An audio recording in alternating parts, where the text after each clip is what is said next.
sejahtera untuk kita semua. Horas Madihita Saluhutna. Perkenalkan, nama saya Syafira. Kali ini atau di sesi kedua ini saya akan bertindak selaku moderator dan akan melanjutkan sesi webinarnya, dan kita akan sama-sama mengikuti webinar Nasional Toba Tenun. Kali ini tema yang diangkat adalah perjalanan budaya, ekonomi, dan perempuan menjadi tema besar di webinar nasional ini. Kalau sebelumnya mungkin Anda mengikuti webinar di sesi pertama tadi, menarik sekali gitu ya. Gimana caranya gitu ya, gimana upaya yang bisa dilakukan supaya generasi muda ini mau terus terlibat gitu, melestarikan budaya dan juga melestarikan tradisi wastra. Nah, di sesi kedua ini tidak kalah seru dan semoga tidak dilewatkan. Karena apa? Karena topiknya tidak kalah menarik dan tentunya kita akan bahas bersama-sama dengan expertise atau para ahli di bidangnya yang akan mengusung tema ekosistem produk mode berbasis wastra dan eksistensi komunitas budaya. Nah, kita akan membahas lebih jauh lagi tentang kompleksitas ekosistem wastra yang begitu luas dan tentunya melibatkan banyak pihak. Dan nantinya akan bergabung bersama dengan kita semuanya narasumber yang saya yakin insight-nya ditunggu-tunggu. Langsung saja kalau gitu teman-teman para peserta sekalian, saya ingin memperkenalkan dan mengundang seluruh narasumber. Yang pertama, selaku founder dan CEO PT Toba Tenun Sejahtera, yaitu Kerry Nabasaria. Selanjutnya ada Ibu Cut Kamaril Wardani selaku pengurus bidang penelitian dan pengembangan Cita Tenun Indonesia.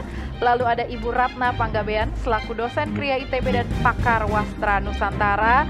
Dan juga ada Didit Maulana yang kita kenal sebagai desainer dan founder Ikat Indonesia. Lalu juga menghadirkan Ibu Emi Astuti selaku direktur eksekutif dari Asosiasi Pendamping Perempuan Usaha Kecil Mikro atau ASPUK.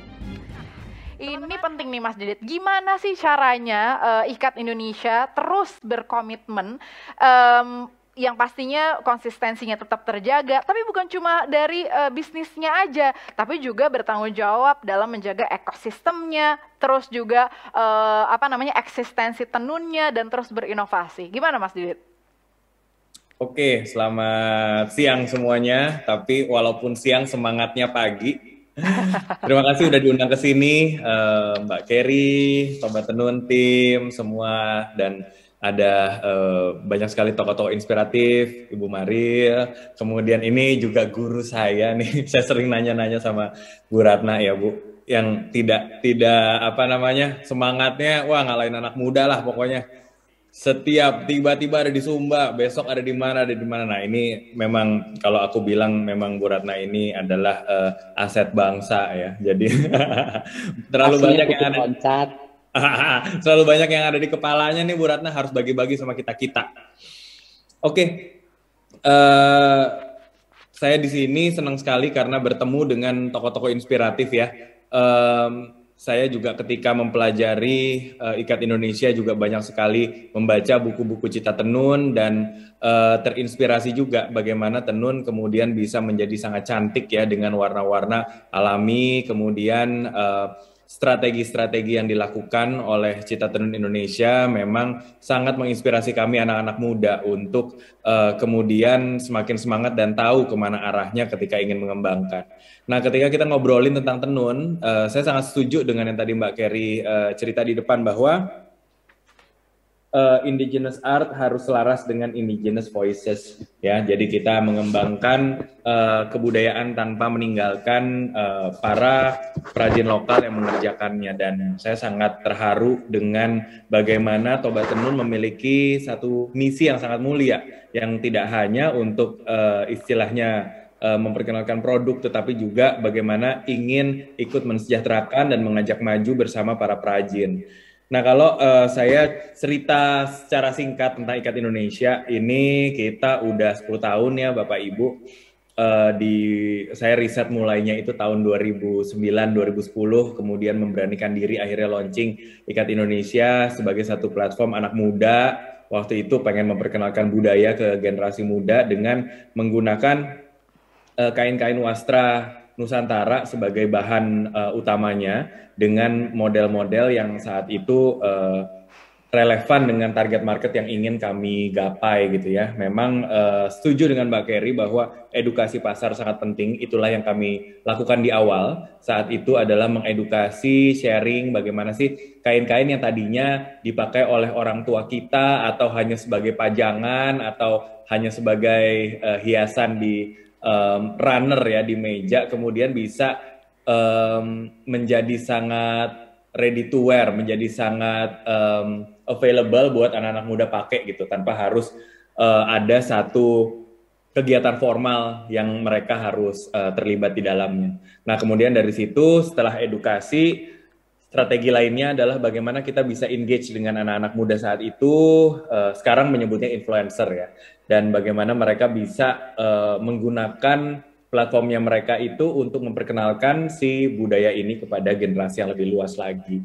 Nah, kemudian setelah pasarnya tercipta, tantangan selanjutnya adalah bagaimana kita membuat bisnisnya ini bisa sustainable. Nah, kalau saya lihat di sini sebenarnya bangsa Indonesia kita ini adalah bangsa yang paling kompak kalau kita lagi ngomongin tentang saling mendukung ya. Jadi ketika kita saling mendukung itu semuanya jadi satu warna semua, tidak ada perbedaan, tidak ada keberagaman, menjadi satu kekuatan untuk kita maju dan berkembang. Sehingga saya melihat bahwa dengan mempertahankan ekosistemnya, dengan kita saling mensupport, saling mendukung dan tidak melihat yang lain sebagai saingan, saya kira industrinya bisa maju, kemudian pasarnya bisa tercipta dengan sustainable, dan yang paling penting adalah agar para anak-anak muda ini tertarik untuk melihat tenun menjadi salah satu profesi yang bisa mereka tekuni, karena di beberapa daerah banyak sekali kain-kain yang sekarang sudah tidak ada yang mengerjakan karena anak-anak mudanya bekerja di supermarket, di swalayan, di toko HP gitu ya. Nah, inilah yang kemudian harus menjadi PR kita bersama ke depan.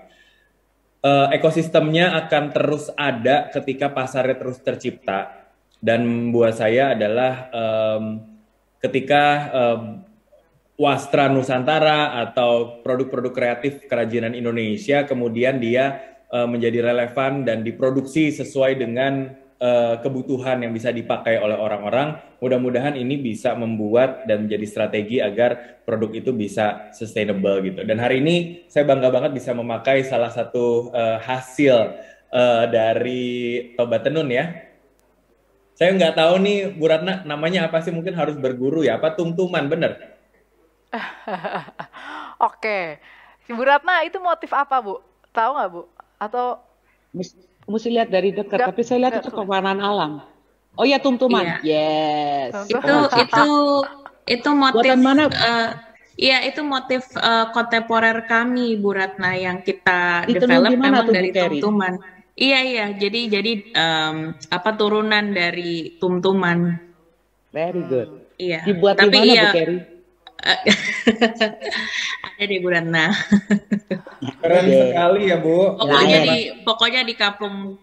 Pokoknya di kampung kita. Di lain. Iya. Saya tahu.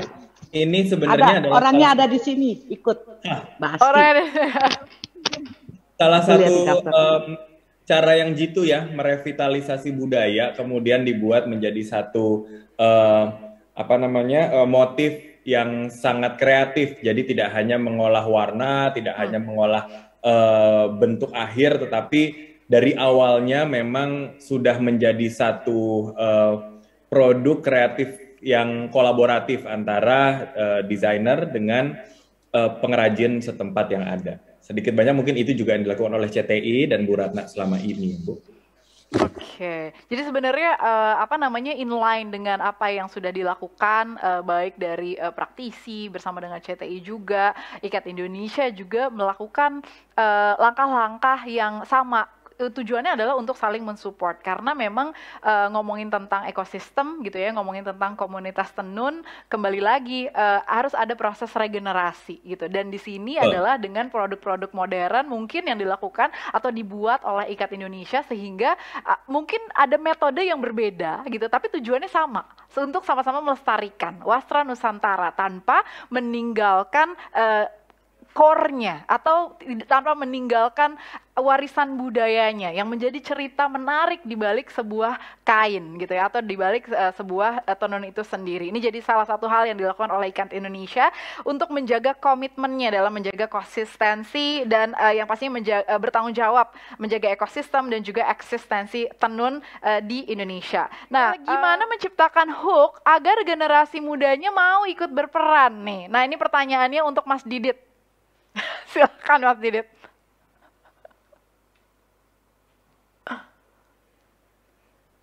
Oke, mungkin kalau untuk ini kan sebenarnya adalah tentang regenerasi.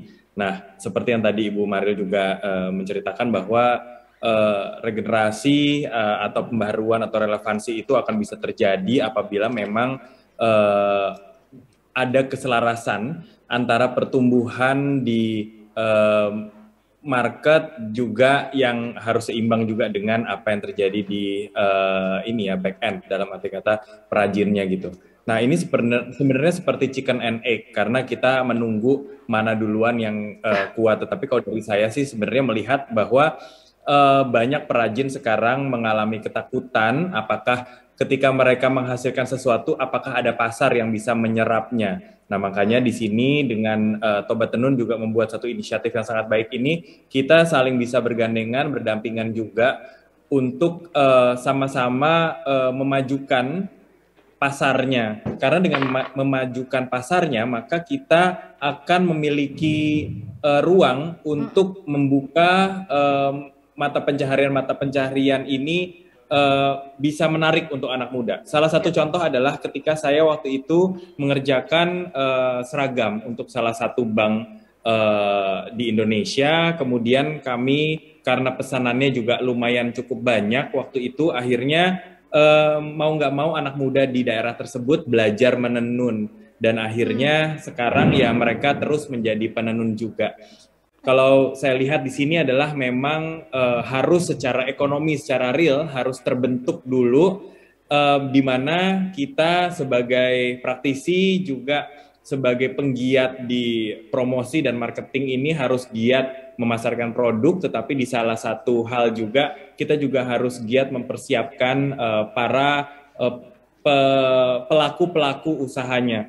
Nah, buat saya sendiri adalah salah satu cara yang sudah saya terapkan dan bekerja sama dengan beberapa pemerintah daerah adalah memasukkan tenun menjadi salah satu ekstrakurikuler di sekolah menengah kejuruan SMK di beberapa daerah.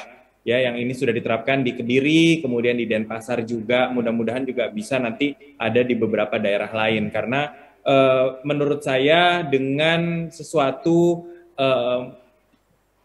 kreativitas kerajinan seperti ini masuk ke ranah pendidikan, maka seperti ada legitimasi gitu ya, dan sehingga mereka menjadi lebih yakin lagi bahwa ini akan bisa menjadi profesi, bahwa mereka tidak akan hanya berakhir menjadi penenun, tetapi kita mengarahkan mereka menjadi pengusaha-pengusaha tenun ke depannya, sehingga nanti bisa berjalan beriringan seperti yang Ibu Maril bilang tadi, antara tenun yang bersifat industrialis yang ada di Jepara, karena untuk memenuhi kebutuhan pasar yang lebih besar, dan tenun-tenun gedogan, tenun-tenun yang dengan alat-alat yang lebih bukan rumit ya, lebih detail lagi pengerjaannya, ini pasarnya tetap terbentuk. Jadi nanti akan menjadi strategi kita ke depan bagaimana menggiatkan pasar secara luas untuk mass marketnya dan juga pasar premiumnya. Ini yang tadi Mbak Kerry juga coba sharing ke kita bahwa ketika masuk ke pasar premium berarti kita juga harus mengetengahkan ceritanya, kita juga harus membentuk ekosistemnya gitu.